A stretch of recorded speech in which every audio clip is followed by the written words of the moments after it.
So my name is Nancy Diaz Bain, and I go to work every day so that I can learn from all the students at the school, because that's what we do best at the Met and Big Picture. We learn from students. It's not the other way around. And every day is a new day for all of us. So I want to share my story, a little of my story. Like Talik has a story. We all have a story. I was talking to Carrie, my advisor, about how she got to Big Picture. And it's amazing. Every time you hear about how people got to Big Picture, we always describe it like faith, right? And that's what she said. Those were the words that she used. So I'll tell you my story. And some of you have heard it, so I apologize. But it's awesome, so it's okay. So I was a junior-ish in college, right? Some of you, I was in school for probably longer than I should have been. But anyway, I was a junior-ish in college, and I was excited about going into education because I wanted to help students that looked just like me, right? I also didn't, now I realize actually, that I didn't know anything else about being a teacher or a police officer, because when you grow up poor, that's all you really know. But then I thought I was, excited about being a teacher because I wanted to help kids that look like me. And so I had two experiences that really got me thinking about whether I should continue on my path to education, right? So you're excited, I want to be a teacher, right? You all been there. So I was doing my practicum in a traditional middle school, and I was also teaching Spanish in the suburbs. And in both places, nobody wanted to be there, right? So here I am, a college kid, I'm excited, and this is what I'm going to do for the rest of my life, because that's what teachers do for the rest of your life, right? So, but nobody wanted to be there. In the middle school in Providence, it was dark and gloomy, like the movies. You know, like when you're watching a movie and there's this tunnel and nobody's there, that was the school. Then I was in the suburbs, because it's always greener in the suburbs, and then nobody talked to me there. I'm young, I wanted to get feedback. I wanted someone to tell me what I was doing wrong or well. Instead, I got many of these 5-year-olds. They were 5-year-olds that I was teaching Spanish, because that's probably my level. And the kids came back the next day asking me about why I wasn't driving a Mercedes and why I went to Rhode Island College, because if you live in Rhode Island and if you go to Rhode Island College, it's not brown. I was like, really? So that was the conversation that I was having with 5-year-olds, right? And so then I was like, is this what I want to do for the rest of my life? Nobody wants to be in these environments. So one day, and I'm a Rick person, so if you go to Rhode Island College, it's really small, and so, but I'm from Rhode Island, so everything seems far away. And in my whole time there, I never walked through the art gallery. Don't know why. But this one day, I walked through the art gallery. Dennis was there. Raise your hand, Dennis, just in case they didn't get your drink. They didn't get your drink. So I walked through the art gallery. Dennis is there. He has 2 students with them, and they're talking about they love high school.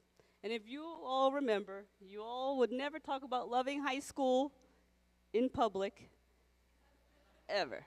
And I had to stop, and I had to listen to these students' stories. And they both talked about, hating school before they came to the Met School, and then loving school as soon as they came to the Met and to the Big Picture. And so Dennis told people to come visit and see what it was about.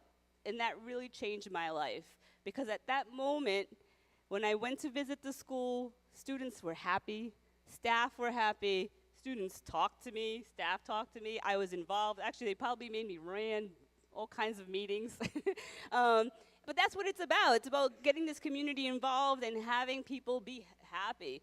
And so it changed my life. And so since then, 22 years later, so folks were trying to ask my story. I said, wait till I get on stage. Wait till I get the microphone. So 22 years later, the Met's been around for 22 years. I'm lucky enough to have Dennis and Elliot as my mentors. As adults at Big Picture, you're constantly growing, and that's what I love about the school. I have been there for 22 years. I started as a volunteer. I did my student teaching. I had my own group of students that I graduated after 4 years, who we still communicate and work together. Was a principal for 4 years, and now I'm co-director for however long that is. But it's about learning. We're always learning. We're always trying to get better at our work. And that's why I love listening to student stories. I go to exhibitions. I go, I'm in the buildings. I'm talking to the principals. I'm having conversations. We're in it because that's how you make your school great. And so, of course, I could not be a good leader if I didn't have great leaders that I work with. And there's some out in the crowd, so I'm going to ask you guys to stand up and I want to say a few things. So Arthur's right here, who's been... So a leader's only as good as their people, and I have some outstanding folks. And just last year, Arthur wrote millions of articles, it felt like, and he's always the kind of person who wants to get better. And I really am envious of that. Of Arthur's, always trying to get better. So he's been at the Met for 10 years, at Big Picture School in Colorado for years, more than that, and so we're grateful to have Arthur in our community. I have Janet over there So Janet is one of my good friends from Rhode Island College, but Janet learned about the Met through being a mentor. And that's what it's about. Like, once you reach a student and you're able to see what they can do, she started off as a mentor and now has been at the Met School for over 15 years, doing this work. And it's incredible when students get to see Janet as a Latina woman in that role. It's powerful. As we were coming here, I heard Janet on the phone speaking Spanish to a Colombian parent. That parent was so proud that Janet's Colombian, they're Colombian, like, that is just crazy, right? It doesn't happen. But Janet's able to do that for our kids every single day, so I'm really proud of that. We have Stephen Bartholomew, who's in the house.